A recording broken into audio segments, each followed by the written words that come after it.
Hello everybody, we are live on Facebook and YouTube and various other places. Hello. How are we doing? So, introduce yourselves, let us know where you're from. Birmingham, Austria. Greetings, Earthlings. Oh, dear me, need a coffee already. Denmark, Minnesota, North London, Ontario, Australia. Canada. Come in Facebook if you are there. Sussex. There's a usual little delay on everything. Wow, Minnesota, North London. Wow, that's amazing. This is one of the bits I absolutely love. I say this every time. Germany, Hertfordshire, Missouri, Hertfordshire. Oh, we got Seattle. Shropshire. You from Buffalo. Ooh. Edward Island, North Wales, Washington, Staffordshire. Italy, Goring. Hello, Ursula. Hey. Come in, Goring. Southern Germany, Derbyshire. Oh, here we go. Colorado. Omar. Wow.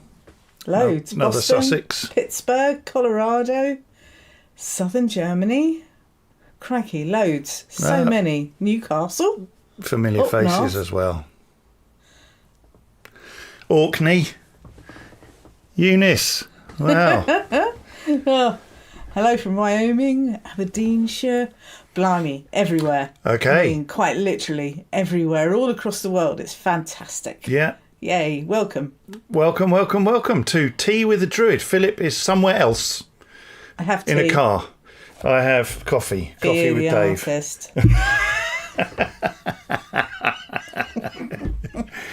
So Philip is somewhere else. I think he's driving in a car somewhere. And he In a said, field in Hampshire. All right. indeed, yeah. And he went, help, help, like that, like Penelope pit stop. And we said, we will come to your aid. So here we are. Yeah, so here we are. Skål. Yeah, very glad to be here today. So am I. I have Today's kombucha. a great day. Nice. Excellent. Yay. Amongst our beverages. Indeed. Fabulous. Gabby, brilliant. Nice familiar faces. Cool, nearly 200 webcams. That's amazing, actually. Where That did is you quite even amazing. see that? Up there. Oh, no. right. Up there. Okay, well, we could stop waffling now. Okay. We've been here for 2 minutes. Right. So, Stop waffling then, Dave. sorry? Stop waffling then, Dave. What were we going to chat about? We were going to chat about how to turn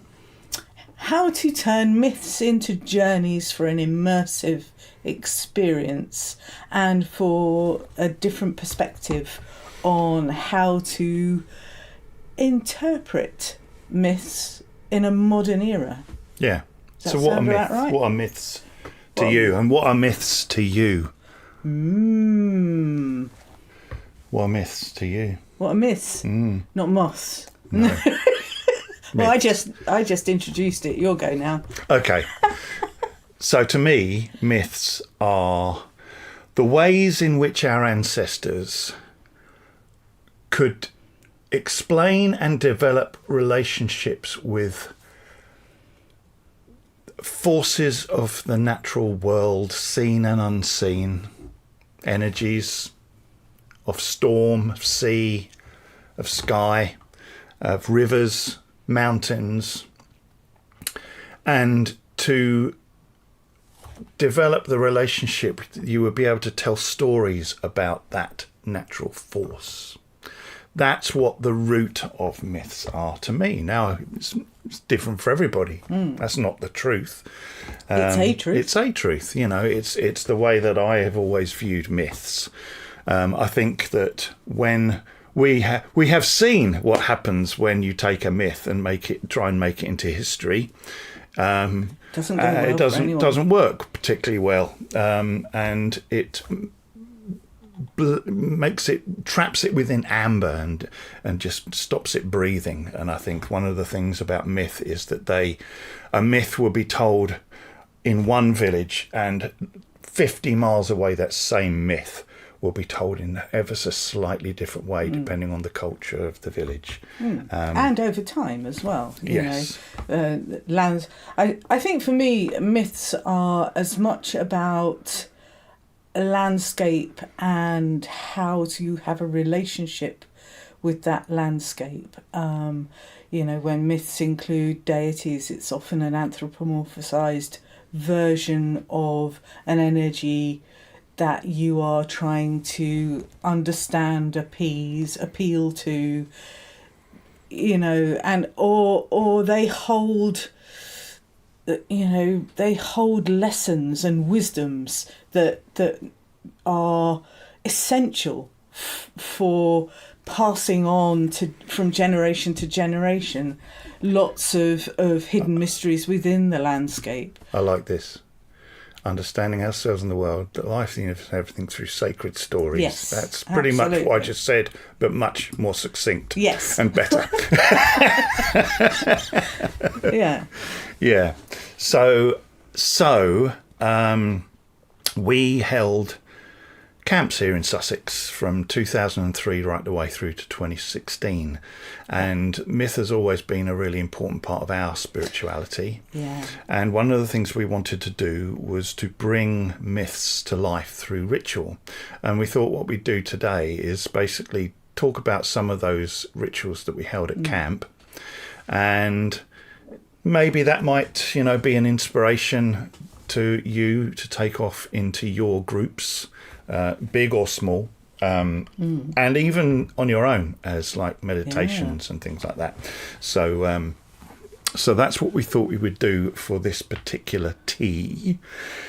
And so the camps we held were on a beautiful piece of land here in Sussex. It was totally and utterly enclosed and safe. Yeah, there was not really, apart from the farmhouse, which was a way away. There wasn't any houses nearby. And the farm was very accommodating to our pyrotechnic inclinations. Yes, shall we say? We pretty much could do anything we liked. Yeah. And when we started, we held 2 camps, May and September, and even the farmer and the farmer's wife said it was like we welcomed the Druids on at the beginning of the season, and they woke the land up. And they woke the land up, and then we kind of, said goodnight to it in autumn as well. Yeah. So which was lovely. Yeah. It's a really lovely environment to work in. And they were small camps. We kept them between 60 and a maximum of 90 people, because one of the things we wanted to do was encourage a big feeling of community, so that you could get everybody around one big fire. To share songs and stories at the end of the night. Yeah. We would choose a theme for the camp, and then we would invite one speaker who has specialised in the particular topic. Yeah. And then on the Saturday night, the culmination was the big ritual based on the theme of the camp. Yeah. So the second camp. Yeah. The first one, we started off very simply. We had a fire labyrinth, which was fab, and it was based on something that we'd experienced at an OBOD camp years before. And it was very simple. It was not terribly environmentally sound, but it was 2003. It was 2003. Anyway, the second one, we thought we would go for something that is written within the ideas of Druid experience in various places. How true and how accurate it was, we didn't know, but we took all of the things we could find about the bull's hide trance, or to give it its proper name. No, I can't. Oh, God. Terrierum or something in Gaelic, which, don't tell him. I tried to say that. No, don't tell him. But it's the bull's hide trance, basically, that it's spoken about. Yeah. So the idea was that we would create a sacred enclosure. We would have... for anybody who's not familiar with the bull's hide trance, the idea is that someone would journey for the tribe to find the name of a new king or something like that. That was the kind of idea. But we kind of slightly changed that, and we had a number of people who were journeying, a number of people who were facilitating the journey, and a number of people who were there to welcome people back from the journey. And the way that people would journey was that we would wrap them, tighten up in blankets, and we would send them into a meditation with us, and around them we created people moving with chant, with song, with drumming, with all kinds of funky sounds, which went on for goodness knows how long did it go on for? Hours. And it was based on a ritual that was written down from Roman times, I think it was, where they said that they would sacrifice a white bull. We didn't do that. We didn't do that.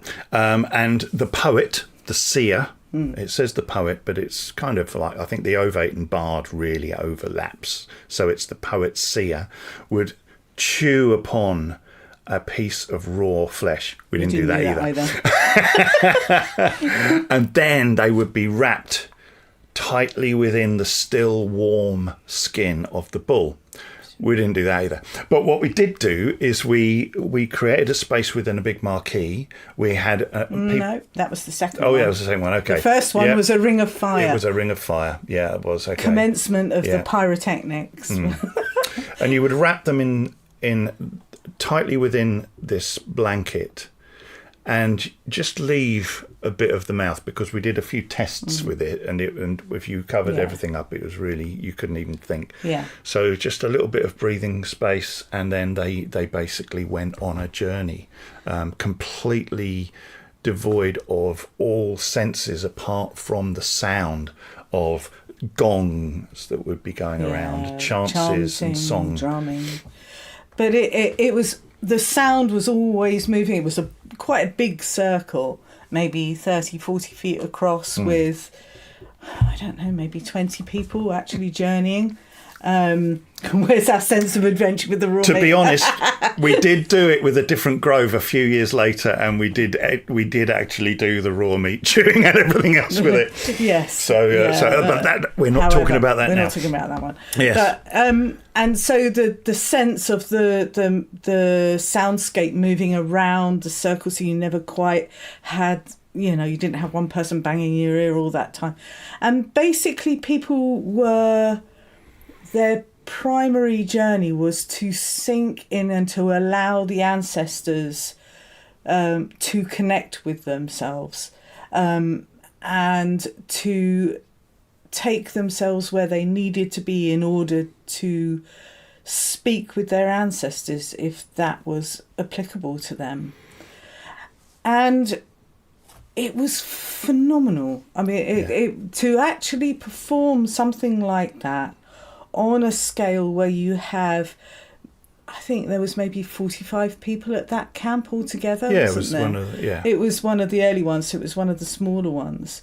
Holding space for people, everybody completely focused on these people journeying, watching for any sign of movement, any sign of distress, or being very acutely aware of how these people were journeying, and ready to step in to help them unwrap themselves when their journey was done and they started to move and to sit up and to be there emotionally for them. Some people had the most incredible journeys with this.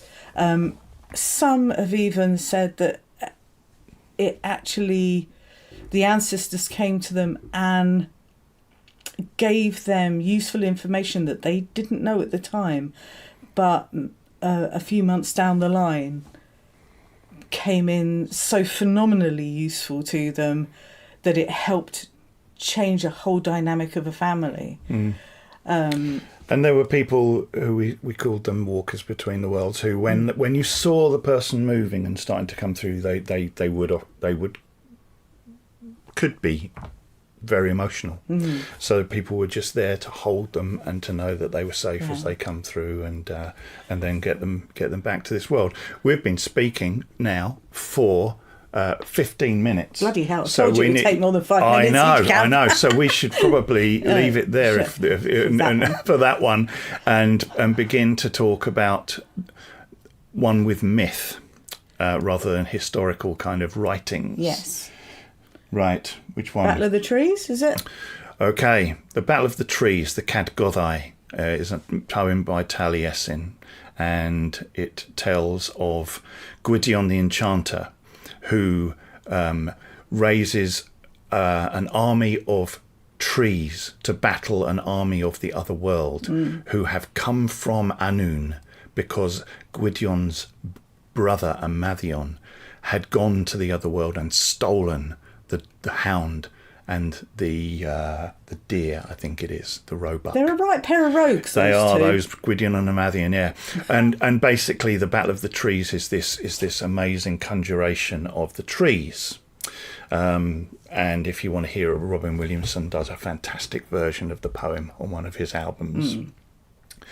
Now then, what we also... So where do we start with that? How do you interpret something so vast and kind of so amorphous, but it's so profound in so many ways? How do you find a way to do that? Well, after reading as many kind of translations as possible and kind of distilling as much knowledge as you can intellectually from that, the process is to kind of write all of the salient points that you feel need to be addressed and put them into a ritual that you can walk through with a number of different people. And the camps had grown by this time, so we were dealing with maybe 75 people at this particular point. So how do you journey that? How do you understand and create something from that? The idea that we came up with was, in the afternoon in a workshop, we would have a meditation to find something in that moment that was a problem for us, some kind of inner demon that needed vanquishing. Nothing personal for everybody. For personal, is different. Yeah, nothing too massive. That was the thing. It's just a thing you're dealing with, some energy that you need to kind of vanquish, some decision that you needed to do, and then create a sigil that you wrote on a white balloon. Now then, we had already chosen some people to be the army of ghosts. We had also chosen members of our grove to represent and invoke the trees of the Ogham. Yes. In the meantime, before this camp, me and Cerri had gone out into the woods and had gone various places around Sussex. And had cut little twigs from all of the different Ogham trees and then burnt the symbol into it, so we had 60 sets of Ogham in little bags that we had there ready. And the next stage was that these balloons were brought out to the army of ghosts, and we sat there with them, and without anybody knowing, we put a little bit of flour into all of the balloons. Totally stole that idea. Yeah, a little bit of flour into all of the balloons, blew them up, and then left them for a while. Yes, out on the field. You got to try and imagine this. We put all of the balloons. We tied them to bamboo canes at the bottom of the field with string, so they were all moving. These white balloons with these sigils on them. And then before the balloons, we set some paraffin and sawdust in a big line that went across the entire field. And then we stepped forward, I would say 50 or 60 feet, and created another line of sawdust and paraffin. All of the armies of ghosts were robed with white featureless masks on, so no one knew who we are. Some of us had proper axes because they were reenactors. Yes. The next thing that happened is Cerri had invoked Achren, who and Christopher Hughes had invoked Gwydion. And each of the trees then who were in this marquee spoke a verse about their properties and their powers. We called them into life. Gwydion and Achrain Called the trees into life. Then the trees queued up. I didn't see any of this. I was in the ghosts. But the trees then went, as far as I can remember, they created an avenue. And as people left, they took from every single tree one of these Ogham sticks, so that they created... Put them in a little bag. Through that journey, they created their own set of Ogham sticks. And then they came outside. And the idea was... It was dark. The trees it was were night. their allies. The trees led these warriors to the edge of this first line. And we all had flaming torches, this army of ghosts, and we'd step behind and we lit this flaming line, and the flames lit up these ghostly balloons that were white behind, and then we all stepped forward and we lit the line delineating the battlefield. Okay? Now, what we said to everybody is that every step that person makes as they step past the first line onto the battlefield, if you are walking alone, the ghosts can see you. The moment you stop, we can only smell you, but we can't see you. But if we see you and we touch you while you are moving, you have to surrender one of your Ogham staves is given as a sacrifice. But you could take the hand of a tree. All of the trees came out with them. They came out with them.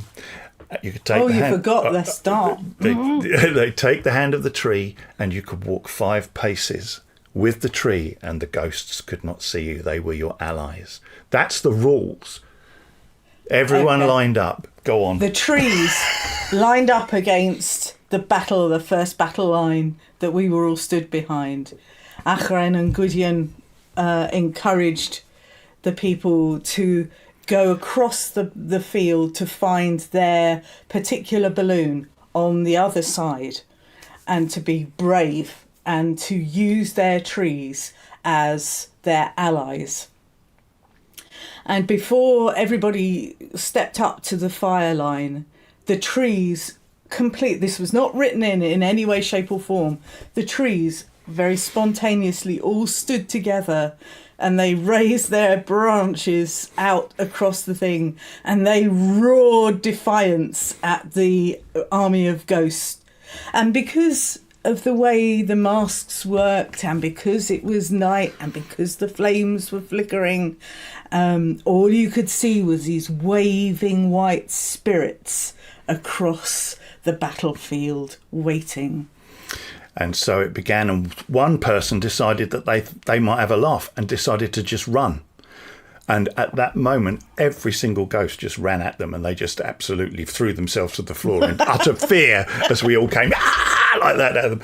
And basically, gradually, people very carefully got across the battlefield. Then once they were across that last line, they then had to hunt the symbol of their demon, their inner problem, their thing they had to vanquish. So the next phase was to walk amongst the ghosts and see if you could find the symbol that you had put upon this balloon and destroy. And then themselves. The idea was that you got the balloon and you crushed it and popped it. What no one knew was that the balloon had flour in it. So it was like Buffy when they killed a vampire. Do you remember that? It was like they popped the balloon, and this flower just went poof, like this spirit that just flew away on the wind. And there was that. Yeah. Yes. So how do you enact a battle of trees? How do you get people to viscerally feel that sense of engagement with a powerful poem that has lasted through the centuries? That's one way. That's definitely one way. It worked beautifully, and there was a lot of healing there, because Huge. people really felt like that. They were empowered to deal with their own fear, to deal with their own problem, to vanquish that thing through challenge and through their own efforts, despite everything that's put in front of them. Psychologically, it was... A lot of people found it quite challenging, but also incredibly exhilarating. And that's one of the things that ritual does. If ritual is for anything, it's empowering you to take yourself and push your boundaries within. I mean, it was a safe environment. There was nothing there that was actually going to hurt you, even though it might, give you a bit of an adrenaline rush. But that sense of empowerment was visceral. And always after our camps, we would have a debrief on the Sunday morning before anybody left the field. There was always, are you okay? Have you eaten? Have you rested? How are you feeling? Don't go away from here with any unresolved kind of stuff. There was always somebody there, to hold you and to talk through stuff, which is incredibly important when you're doing stuff like this, because it really puts you through the ringer emotionally. But the other thing it does is bring such a sense of camaraderie and that sense of shared experience that, I mean, you'd have to pay for years of therapy sometimes. This has helped a lot of people do different things. Not everything works for everybody, but it's it kind of works for a lot of people in ways that they never expected. Yeah. I think let's do one more, if that's all right. Yes, because it is now 20. We're doing this 20. I hope you're all right for one more. Because this one I think is familiar to everybody here, and that's the Cerri story. Oh dear. Well, yes, no, I know. Okay. I think "oh dear" sums it up. Yeah. So the Cerri story. Everyone apart from one person maybe I here. thought you were going to do the 9 herbs. Oh, right. So there's too many. We've done too many. All right, give us a vote. The first one says it: Cerri or 9 herbs charm. The first one who writes in the comments will do that one. All right, this is a race. Cerri, 9 herbs charm. Which one do you want to hear? Which camp? Come on. I know we've got to wait 30 seconds because there's the delay. But which one will go for it? We've got... We've got 9 herbs. Oh, no, we've got Cerri was first. I'll tell you what we'll do. If you are in the biscuits after this, we'll do the 9 herbs charming biscuits. How's that? Sure. Okay. All right. They're all coming up now. Woo! Yeah, so many. I mean, looking at it, I think Cerri. Yeah. Okay, right. So we wanted to have the Cerri story of the creation of Taliesin from Guion bark in a ritual, and what we did is biscuits when. Oh, after biscuits. Biscuits is on the Obod Druid hearth, which is an OBOD members forum.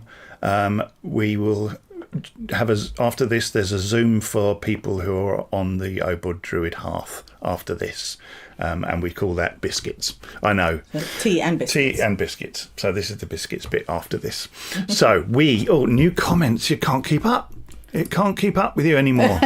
It really can't keep up with you anymore. Right, okay. We wanted to do that. So what we did is we created areas that replicated the journey of Guion through the elements. So there was an earthy part.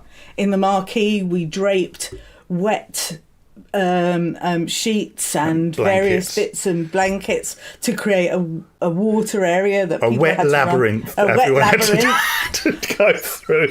We had so there was the water. There was the what did we do? Oh, labyrinth. Yeah, another fire labyrinth. Yeah, we did another fire labyrinth. Of course we did, because so we it's did, our... so we created another fire labyrinth in a different field.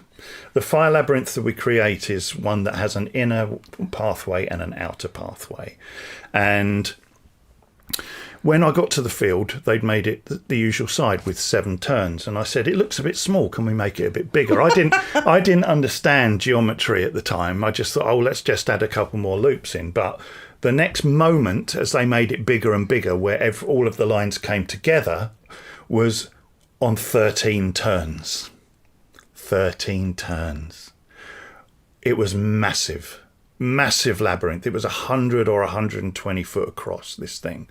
And when we marked it out with steps, I counted my steps, and there were 365 steps with 13 turns of the moon. So we had created this journey, and that was the incubation. So after everybody, there were also Cerridwens walking around. Kerry was a Cerridwen. Surprise. There was I used to run a women's group based around that was exploring the Cerridwen story. Pardon me. And we had all invoked Cerridwen in various guises for that particular thing. So yeah, there were a number of Cerridwens talking about the field. Yeah. So at the end, all of the journeyers gathered together in a kind of pile of wheat and were picked off by the Cerridwens, and then we lit. Hold on. Let's there's somebody being a little bit disruptive. Just need to sort out. Right, you may have noticed a little comment there. I've just kicked them off and banned them. So there we are. So what I will say is that we lit the labyrinth, and it was absolutely enormous. When I looked at it on fire, I thought we've made a dreadful mistake. There's no way we will ever be able to walk this. But eventually it did come down, and people walked the labyrinth, which was the Awen becoming part of themselves. It was the fire of being within Cerridwen's womb for Gwion to be reborn as the Bard, the Shining Brow. And it was profound for a lot of people. Yeah. It was a powerful, empowering set of experiences, and there's just not enough time to go into how complicated it was, but it was another one of those rituals where, and that was the most people we had nearly 100 people go through that, and that was quite hard to contain the energy of that many people, I have to say. But the amount of shifting and changing and the power that went on with that. And at the end, the intent of the ritual was to be open to the Awen, to be reborn as a Taliesin from that journey. So there you go. So we've been waffling for nearly 35 minutes now. I did say Kerry was going to do a meditation. Have you still got time to do a little 5-minute meditation? I mean, we can do a little, if everyone's happy with, if we bring not, this... they'll just sign off. Yes. I think maybe what we might want to do, if you're happy to do so, let's just kind of bring this kind of discussion and to a close, and just feel that sense of unity across the world.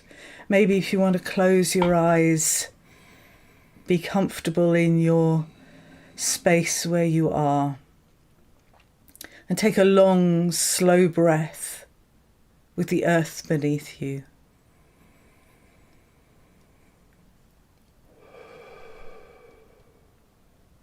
And a long, slow breath with the skies above you.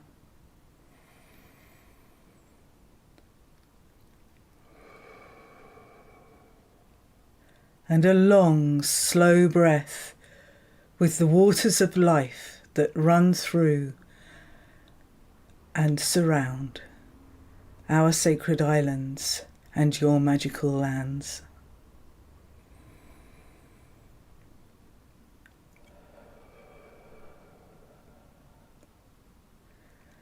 And if you can, imagine or feel a sense of a light, a seed, set in the heart of you. A small, bright, white light, like a flickering flame. Feel it growing in brightness and in strength. Your energy, bright and clear. You feel it growing, spreading light throughout your body. As you breathe, the light becomes stronger with every breath, filling your chest, filling your shoulders, your arms, down through your midriff, down through your legs and up through your neck and into your head. Every breath, brighter, stronger, radiating from your heart out through your body. Your power, your beauty, your love and your light is strong, growing with every breath. Allow it to radiate beyond your body. Feel it out into the world, joining with other lights, positive, healing, connecting, opening. Feel the other positive, beautiful lights all around the world, connecting through this medium that we are using today.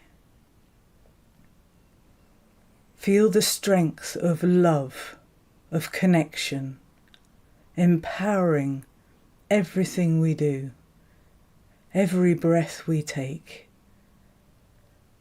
Brighter and brighter we all shine together, in unity, in peace, and in love, touching one another with our stories, with our life experience, with our memories and our hopes and dreams. A circle and a cycle of peace that goes beyond anything anyone else can dim when we shine together.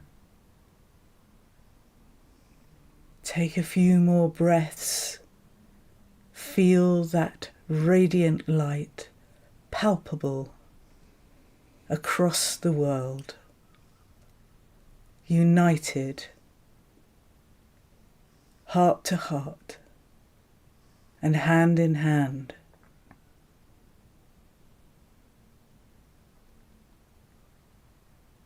Just for a moment, hearts touch hearts, lives touch lives, and we inspire each other to hold on to positivity and love. Now bring your light back slowly, forever changed and forever connected. We are enhanced and empowered as we breathe our own light back in, added with some love and light from everyone else in this circle.